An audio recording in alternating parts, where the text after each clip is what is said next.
They're expecting $4 million in ticket sales alone. Jonathan played football here at Florida A&M University and was a part of the 2010 MEAC championship team, alongside his brother Willie.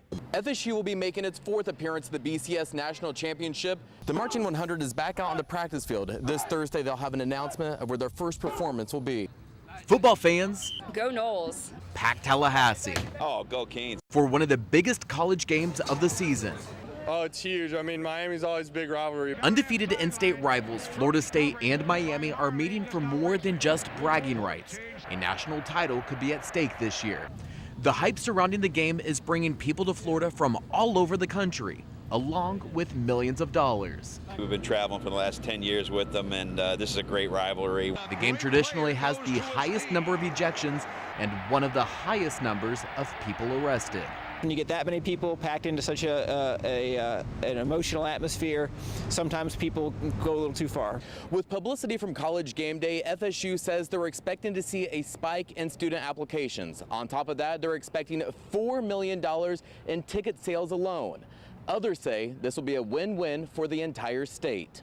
Whether the game is here in Tallahassee or in Miami or wherever it's being hosted within Florida, it will have a huge impact on the bottom line of the state's economy. With millions coming into the state economy, FSU Athletic Director Stan Wilcox says the whole economic impact of the game will not be felt until after it ends. For FSU, just from an advertising, just from a notoriety perspective, you can't even quantify it. Hotels have been sold out for weeks.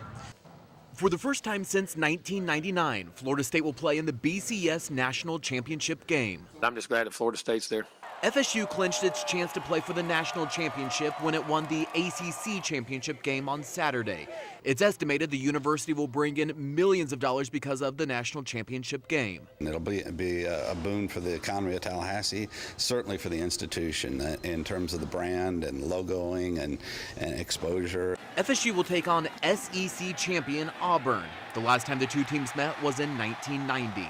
We're not looking at them and saying, oh, they Auburn, or we're not looking at them saying, oh, they come from the SEC, or, whoever it may be. We go out there and compete against ourselves. FSU will be making its fourth appearance at the BCS National Championship, tied for the most of any college football program in the country. For the last 7 years, the national championship trophy has gone home with an SEC team. Fans hope FSU will end that streak.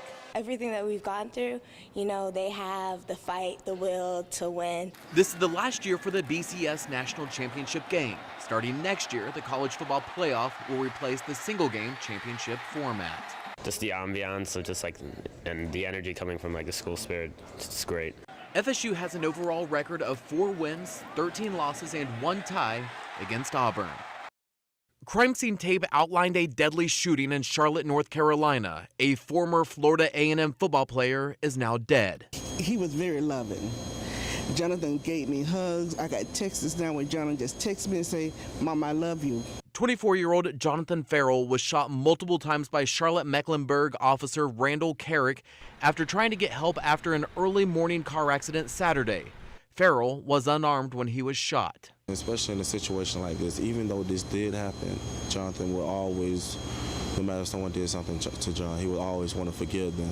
Farrell was pronounced dead at the scene of the shooting. Officer Carrick was booked in jail on voluntary manslaughter charges. He was later released on a $50,000 bond. Gunned down, shot in cold blood by this officer.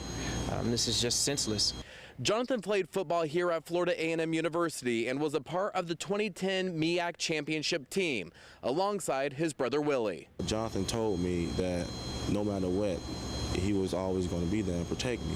The family and their attorney Chris Chestnut says he will do what it takes to seek justice. There's still other answers, other questions that we're seeking answers to that perhaps the law enforcement cannot answer.